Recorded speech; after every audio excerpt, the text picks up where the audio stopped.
This man gave away so much gold that he broke an entire economy. Not for a day, for more than a decade. The value of gold in one of the world's greatest cities simply collapsed, because one traveller passed through and handed it out like sand. He ruled an empire larger than all of Western Europe, and most people have never heard his name. This is the story of the richest human being who may have ever lived. His name was Mansa Musa, the 10th ruler of the Mali Empire, in the heart of West Africa. Mansa means King of Kings. His face would be drawn onto European maps, and merchants from Cairo to Mecca would still talk about him 100 years later. But to understand his power, we have to go back. In the early 1300s, the Mali Empire sat on top of the most valuable trade network on Earth. Two things crossed the Sahara in endless caravans: salt from the north and gold from the south. And Mali controlled the gold. Some historians believe it produced almost half of all the gold in the entire medieval world. Mali taxed every caravan, every block of salt, every route across its borders. Gold was not just its treasure. It was the foundation of its power. The great trading cities, Timbuktu, Gao, Djenné, were crossroads where scholars, traders, and pilgrims met.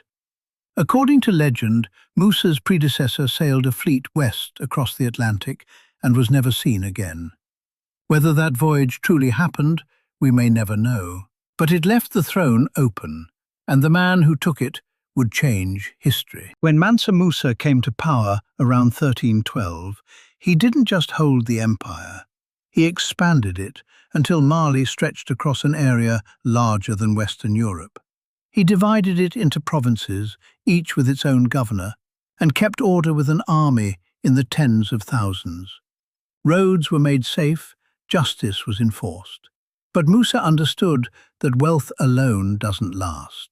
So he poured his gold into something more permanent: knowledge, faith, and architecture.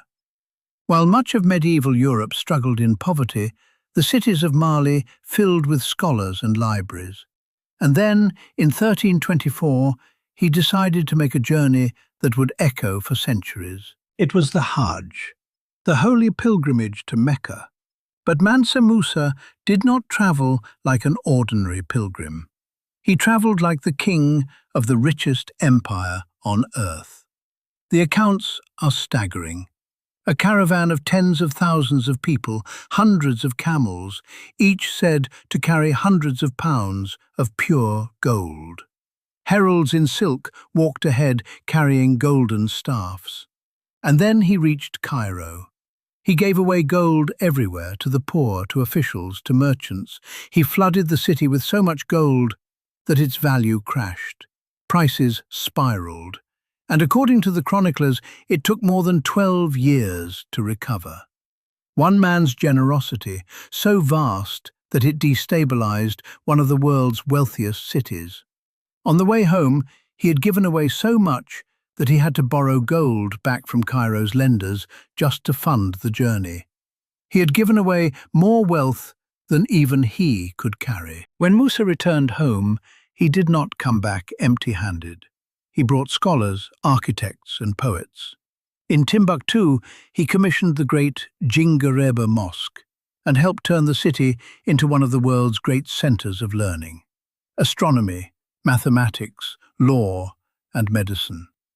While his gold had stunned the world, this was the legacy he truly wanted. Not just an empire that was rich, but one that was wise. Decades after his death, a European mapmaker drew Mansa Musa onto the famous Catalan Atlas, a black king holding a nugget of gold at the center of Africa. The richest man who may have ever lived was not a European banker or an American tycoon. He was an African emperor. If this story moved you, subscribe. There are more African kings and queens the world tried to forget. Next time, the warrior queen who took on the Roman Empire and won.